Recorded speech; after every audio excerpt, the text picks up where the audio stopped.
Okay. Of what value is the concept of the Trinity to Christianity, aside from keeping us a monotheistic religion?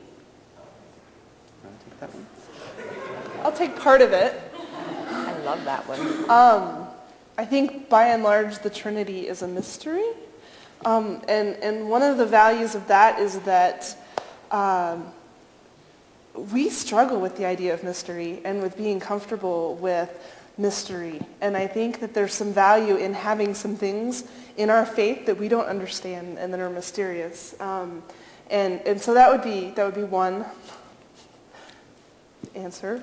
The other that I really appreciate in the idea of the Trinity, and that I think is one of the most important things we can take away, is that it holds up the idea of relationship and of community and of different manifestations of God.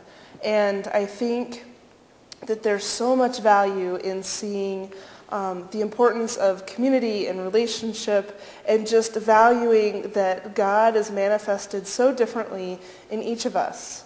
It's really hard not to say, look, there's three of us up here, and make some sort of a connection.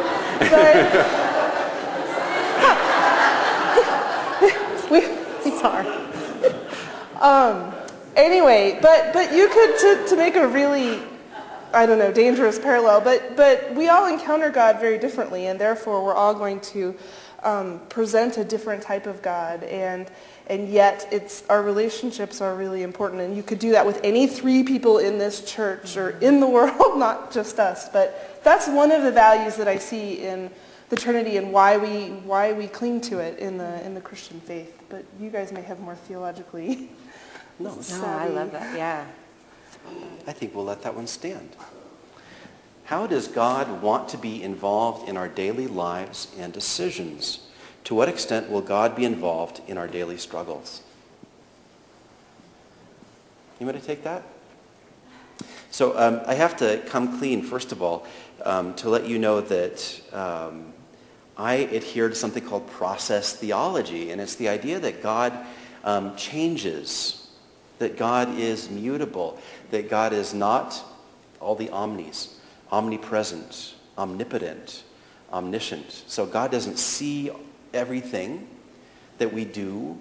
God is not the great accountant in the sky keeping, a ledger. Sorry, Gail, I was looking right at you when I said that. Keeping a ledger of all of the pluses and minuses, the debits and the credits against what we do. However, that said, I think that God wants to be in relationship with us, and that God sees us striving for wholeness, and that God lures us, draws us toward wholeness. I don't think I remember when I was a kid, often I had this very strong memory of the piano at home, and there was a score for My Fair Lady on the music rack on the piano. And it was a picture of Julie Andrews as the marionette, and then Rex Harrison with marionette strings above her, and then this wizened old man with a long white beard who had marionette strings on Rex Harrison. So it was God, controlling, Henry Higgins controlling Eliza Doolittle. And I don't think that God has marionette strings as such. Part of the reason I think that is, if God was omniscient and omnipresent and omnipotent, how could God let things like the Holocaust happen? Is that a God worthy of our worship?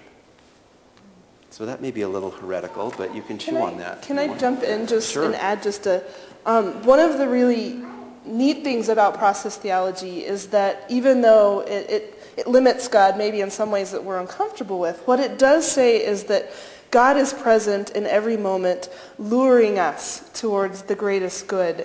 And that if we are paying attention and we are open to the presence of God and the direction of God, we can move towards the greatest good in that moment. So it doesn't rescue us from all the bad things that happen, but it does say when we're in the midst of that, if we're listening, if we're still, we can move towards the greatest good that's possible in that moment. And I really appreciate that about process theology. Yeah. And that God is with us. Yes. Assuming that we have free will, does this confirm the existence of the soul? Rough question. questions. I don't know if it confirms or disproves or anything in between. Oh. I'm all about free will, because we have that. I think we have the choice in every moment, just as Julie said, to sit and listen and move toward that highest good within the moment. Free will is such,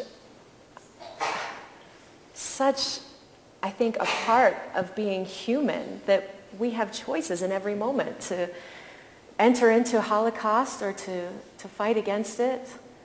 Does it confirm the existence of the soul? What is the soul? Is the soul that God energy that is with each and every one of us? Is it that breath that was blown into us at the moment of our creation? Is it our beingness? Is it, beyond our brain and our intellect and beyond our bodies?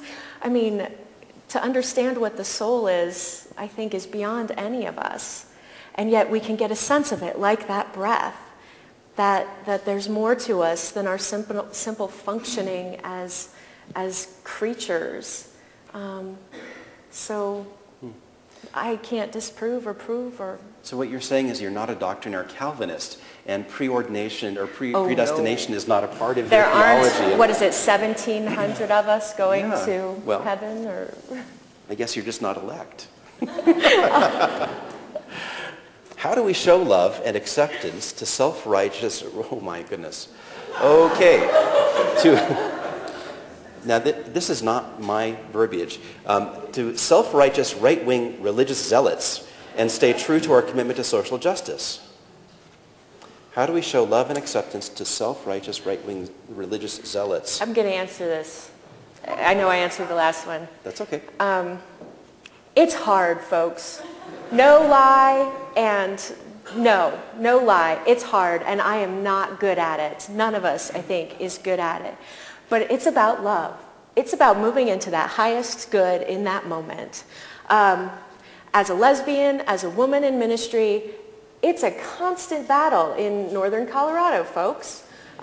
Whether it's you're a Christian from lesbian friends, or you're a lesbian from other Christians, and to constantly be in that battle. Oh, my heavens. But if I choose to fight them on it, what good am I doing myself? What good am I doing them?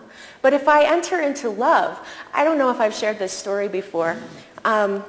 My father's family is from South Carolina, and I grew up going to their Southern Baptist congregation.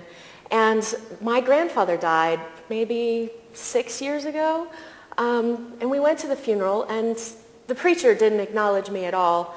But when it was time to walk up the church in the funeral procession with my family, my cousin reached out her hand to Jamie and said, "Your family, let's go."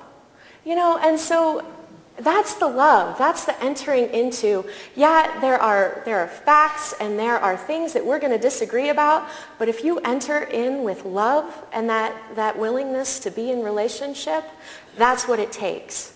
Now, the other person may not choose to enter into the relationship with you, and that's their choice in that moment. But we have the choice to do it. I said, I'm not always good at it. I'm really not. I get angry just like anybody else. I probably get angry more than anybody else.